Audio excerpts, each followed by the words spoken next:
तब्येत चांगलीच आहे म्हणावं लागेल, परंतु डॉक्टरांचं म्हणणं आहे की काल 4-5 वाजता 60 शुगर होती, तर रात्रीची 58 काय झाली. BP पण 80-90 असं काय तर म्हणते, 80-90 का 80-60 खालचा वरचा असं काय तर. त्यामुळं मला रात्री लाईट कळालं नाही, परंतु 40 जणांनी माझे हातपाय दाबून धरले रात्री आणि मला सलाईन दिली. ते त्यांच्या मायापोटी ठीक आहे, ते करतायत ते ठीक, त्यांचे माया त्यापोटी त्यांचं म्हणणं होतं की आम्हाला तुम्ही पाहिजे, आरक्षण पण पाहिजे, पण तुम्ही पण पाहिजे. तुम्ही जर राहिलात तर आम्हाला आरक्षण देताल, तुम्ही जर मैदानात असाल तर आम्हाला न्याय मिळेल, तुम्ही नसलात तर आम्हाला काय मिळणार. म्हणून त्यांनी मला रात्री सलाईन लावली. माझा हट्ट होता की नको, तुम्ही तुमच्या या मायापोटी मग समाजाला मिळत आलेलं मिळणार नाही. शेवटी हत्यारे आमरण उपोषण हे मराठा समाजाची शक्ती आहे, माझी शक्ती आहे ती, मला तिचा पूर्ण उपयोग करू द्या. तुम्ही माझं ऐका, पण माझं कुणी रात्री नाही ऐकलं. कारण सरकार जास्त आमरण उपोषणाच्या शक्तीला घाबरतं आणि दुसरं त्यांच्या सत्तेच्या खुर्चीला घाबरतं.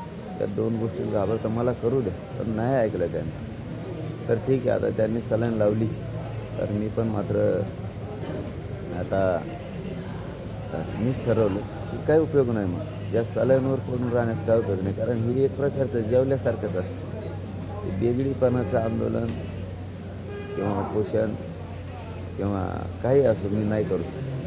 त्यापेक्षा ते नाही केलेलं बरं. या मतावर मी आलेलं ते नाही केलेलं बरं ना. सलाईन घ्यायची नाही तर पडून राहायचं 10-12 दिवस. 10-12 दिवसात तिकडं मतदारसंघाची तयारी करीन मी, रॅल्याची तयारी करीन मी, सरकारची पुढची ज्याच्या जीव आहे त्यांचा ती कशी धोक्यात येईल त्याच्यासाठी काम करेन. मग इथं पडून काय करू. माझ्या डोक्यात मग असं आलं की हे आपल्या सलाईन लावत राहणार आहेत, आपण इथं पडत राहणार आहेत, आपण दुपारी उपोषण स्थगित करू. कारण काय उपयोग नाही असं पडून राहण्यात, काही अर्थ नाही, त्याला काही किंमत बी नाही. त्याला मग त्याने माझ्या समाजाला न्याय बी उपोषणातून मिळणार नाही, म्हणजे असल्या याच्यातून काय मिळणार. त्यामुळं मी माझ्या मनानंच हा निर्णय घेतला आहे, मग की आपण हे स्थगित करू. आपल्या माता मावल्यांच्या ज्यांना मार लागला होता, ज्या इथं मंडप सांभाळतात माता मावल्या अंतरवाल्याची, त्यांच्या हाताने उपोषण पाणी प्यायचं आणि हे उपोषण स्थगित करायचं. काहीच उपयोग नाही.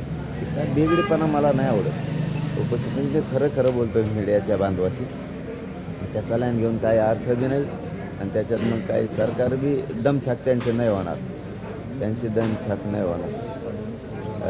उपोषण सुरू नसलं, सलाईन लावल्यावर त्यांना माहिती आहे आता काही होत नाही शरीराला, आणि नसली सलाईन लावली त्यांना माहिती आहे कधी काय होऊ शकतं आणि महाराष्ट्र पुन्हा ढवळून निघू शकतो. त्यामुळे आपण आता मी त्या मतावर आलो की आपण हे उपोषण स्थगित करायचं आणि पुढच्या कामाला लागायचं. आणि शंभूराजे साहेब बी मीडियातून म्हणले होते की आम्ही 2 महिन्याचा वेळ मागितला होता, तर त्यांना आपण 13 जून ते 13 जुलैपर्यंत वेळ दिला.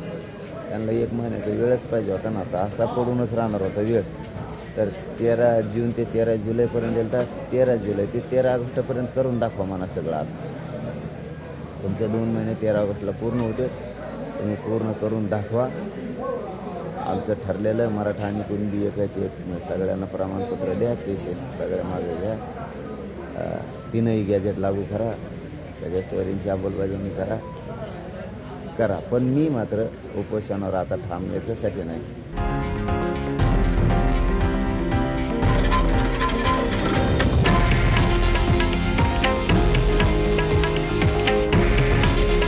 हे आहे देशातील नंबर 1 न्यूज नेटवर्क आणि आपण पाहत आहात TV9 मराठी. काळजी तुमची, हित महाराष्ट्राचं.